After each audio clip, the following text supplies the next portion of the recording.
Take two. Take two and 2, 1.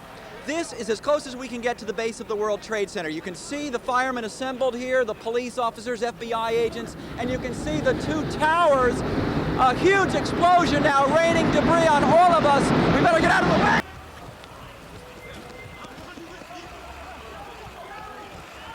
Keep going, let's go.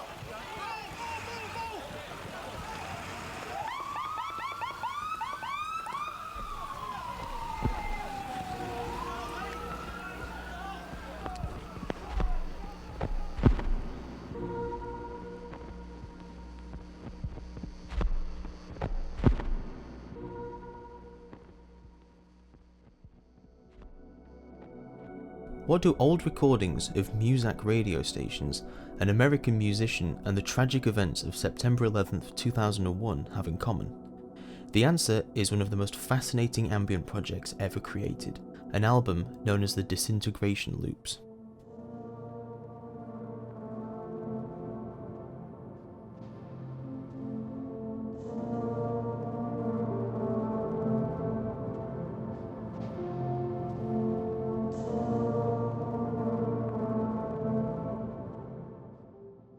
It's by American musician William Basinski, but simply calling him a musician is doing him some injustice.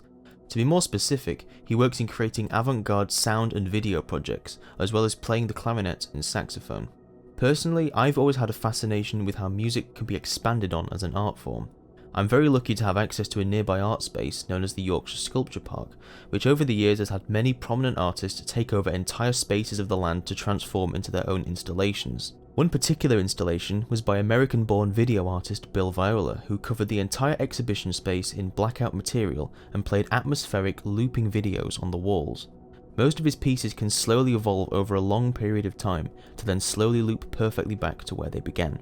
This is relevant because it was one of the first times I'd ever experienced something where the beauty was in how it evolved slowly. Being forced into a dark and quiet space where the only thing to watch was a gigantic projection of a slowly evolving video was a good precursor to developing the mindset I needed to eventually appreciate music such as the Disintegration Loops. And it doesn't stop there.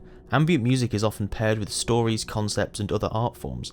Brian Eno's album Reflection was an experiment with something known as generative music, in that the piece evolves and generates due to an algorithm instead of something pre-recorded and static in nature. The piece was recorded onto a number of CDs and given out at a listening event, meaning each CD was entirely unique. As well as this, for 1 year, the online streaming version of the album, which was a 60-minute single recording, was occasionally deleted and replaced with another new recording to mark the change of the seasons. The message to take away here is that music is not limited to just the notes when it comes to ambient music. Sometimes it's about the story and the concept surrounding it, or the process that caused the music to come to fruition in the first place. And that is the idea that's most prominent in Basinski's case. But to understand how the Disintegration Loops came to be, we need to go a bit further back.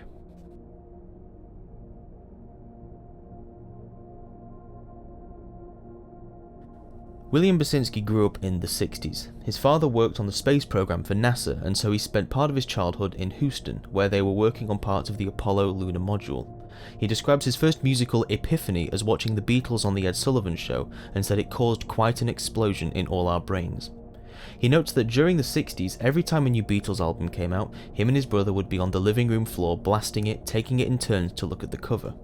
His brother went on to be a guitar player, and Basinski wanted to follow, but his dad refused and urged him to be a banjo player instead, which Basinski ultimately never engaged with.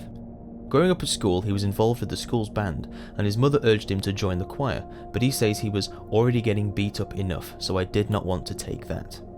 On talking with the band director, however, he urged him to pick up the clarinet instead, which Basinski did eventually take up, and eventually led to him being a conductor and a drum major as well. He notes that he enjoyed the challenge, and it gave him something to focus on. Later on, he moved to Dallas and found the music departments were extraordinary, with amazing budgets. He remarks that Dallas music was almost like American football, with a degree of funding and energy behind it. He ended up at the Richardson High School with a 300-person strong marching band which played very, very difficult music. Once he graduated, he enrolled at Texas State University, a Grammy-winning big jazz university, because he thought, I know how to improvise and la la la. However, he never got into the band. He said it was full of professional musicians who were simply just resting between tours, and so he ended up falling into the line of work which would ultimately change his life: composition. Basinski notes that most of the emphasis in that time was still on 12-tone or serial music, however, he didn't really have that kind of sound. His teacher taught a contemporary class and through that introduced him to John Cage. This taught Basinski about the freedom of trying a lot of different things when it came to music.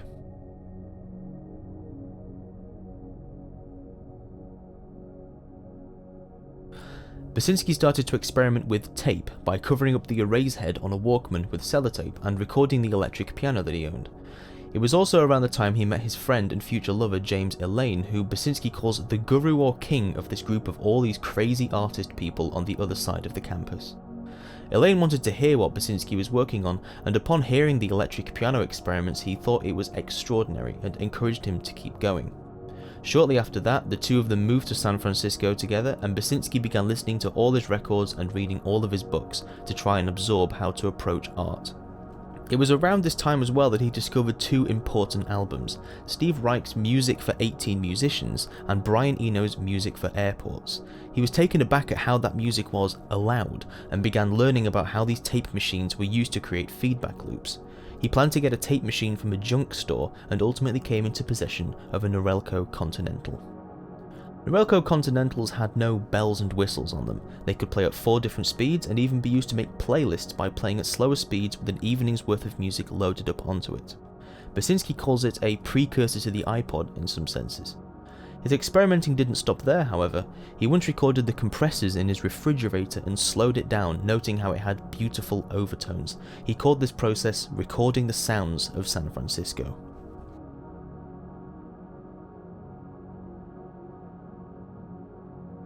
In 1980, Elaine, Basinski and their friend Roger Justice all moved to New York because Basinski claims you had to go to New York to make it. They saved up and got a big old 5,000 square foot loft to set up paintings, a living space, tape decks and radios. It was around this time that the groundwork for the Disintegration Loops was being laid, but Basinski did not know this yet. Whilst they were simply working shitty jobs 6 days a week to pay the rent and afford a little weed, he notes that as soon as I had results I wanted to do more, and I could do whatever I wanted because there were no rules. He hung the loops on a dead tree that he found in the parking lot outside as a means of storing them, and notes that it looked like a giant brain. Around this time, a radio station in New York was being broadcast from the top of the Empire State Building. They would play Muzak versions of popular standards at the time, and the cables that Basinski used for his speakers would sometimes pick up some of the radio waves. He was fascinated at the time with the mellotron, an instrument that used tape loops of sounds, and when pressing a key would engage the tape loop and play until the key was lifted. Basinski came up with the idea of making his own funky mellotron, using tape loops recorded from the transmissions that his speakers were picking up. And thus the process began. He would tune the radio into this station, wait until something really stringy came up, and then grab a bit, slow it down, and see what I'd got. He describes that once you did this you were looking at something under the microscope and exposed a rich well of melancholy. And given that he was creating this music from the radio waves around him, he called it creating something out of nothing.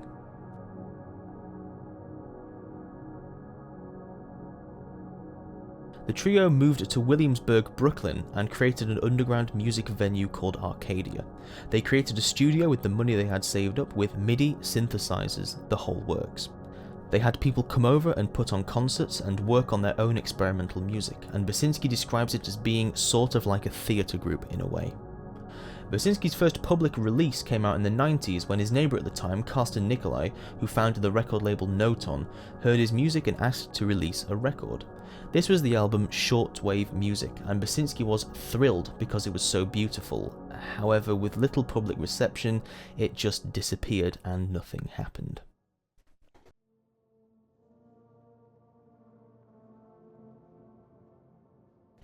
So, what happened next?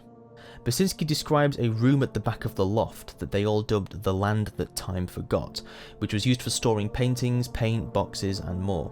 He found a huge case which contained all his tapes from the 80s, which he claims he thought he had completely lost. As he was re-listening to them and being blown away by it, as well as knowing full well that tape can degrade over time, he planned to remaster them and archive them for good. So he took one of the loops, a beautiful, grave, stately melody which he claims he had completely forgotten about, and set it off recording whilst he went to make some coffee. As he was coming back, he noticed something happening to the tape. He claims he saw dust in the tape path, and that the tape itself was beginning to disintegrate. After double checking that the event was actually being recorded, he didn't touch anything and left it recording for an hour. He describes it as decaying right in front of my ears and eyes.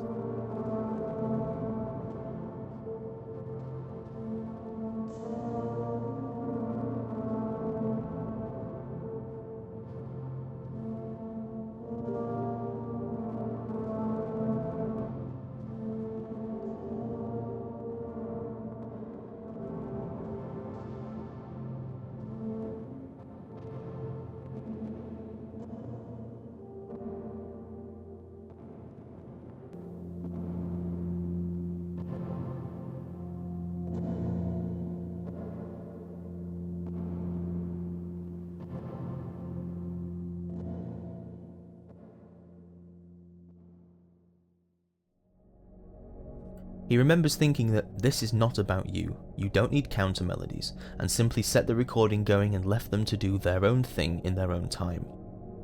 The recording process for the Disintegration Loops took 6 days. He was on the phone burning up the line getting his friends to come over and listen to them, and then spent August thinking about it and thinking about it. But behind the scenes, things were not all good for Basinski. In his interview with Quietus, he claims that on September 10th, 2001, I was ready to slash my wrists. I'd had it, I was out of work, I was about to be evicted, and the disintegration loops descended from the sky, and I didn't know what I was going to do with them. Luckily for us, he slept on the morbid idea, but less luckily for the world, we're well aware of what happened the next day. Come on.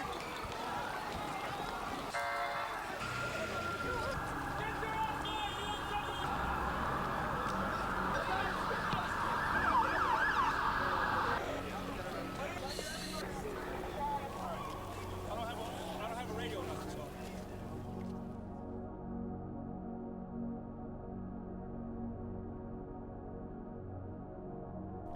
After claiming to see a plane flying very low across the sky through a gap above his curtain, his friend knocked on his door and frantically told him, "The 2 towers are burning, the 2 towers are burning." By the time they ran to his room to open the curtains, the planes had struck the towers. He recalls someone shouting, "It's going," as they watched the south tower fall. They ran to the roof to watch it and saw their neighbours were already there. Everyone was in shock, and he remembers there was no news, just people babbling on the radio and idiots babbling on the television. Despite the absolute panic and chaos raging through the city on that day, Basinski returned to his room and put on the music. In his words, "This is the greatest show on earth. Armageddon, here we go." Basinski loaded up the loops he had recorded onto a massive sound system he owned and played them whilst everyone was coming to grips with what had happened. They played all the way up to the 4th loop before their neighbour shouted at them to turn it off. At this time, Basinski was trying to quit a smoking habit as well, but decided that if the world's ending, I can afford to get a fresh packet of cigarettes. Whilst there, he picked up a videotape because his friend Peggy had set up a video camera on the roof. They framed it, set it off recording, and Basinski aimed to pick it up in the morning. Because of the time they began recording, they managed to capture the last few moments of sunlight before night fell. After the dust had settled, both figuratively and literally, he decided to release the records as an elegy. He released them one at a time due to financial reasons and took a still from the pre-recorded video from the rooftop as the cover for each one. A glowing review appeared in both The Wire and Pitchfork, and Basinski claims the next day my inbox was full of orders and I didn't even know what Pitchfork was.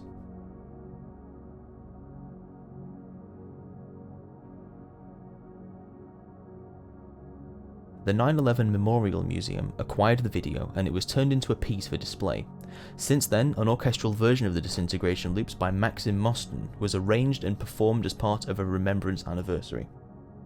Translating the eventual decaying of the pieces into orchestra was achieved with tiny tempo changes and employed the percussionist's unspooling and crunching up a roll of cling film. On the score, various instructions like popcorn on the side of the drum skin are also written. He notes that after the piece was performed live, the resulting silence that followed was an orchestral version of John Cage's 4:33, because the silence became something to listen to. If you enjoyed this video and the music that I've talked about intrigued you, you can find the entirety of the Disintegration Loops on streaming services, as well as the video for the first loop on YouTube. It's also been released as a box set and in various other formats, most of which are for sale on sites such as Discogs. And as ever, if you've enjoyed the video and you're interested in seeing similar things in the future, make sure to subscribe. I've been ookiiani, and I'll see you next time. Bye bye.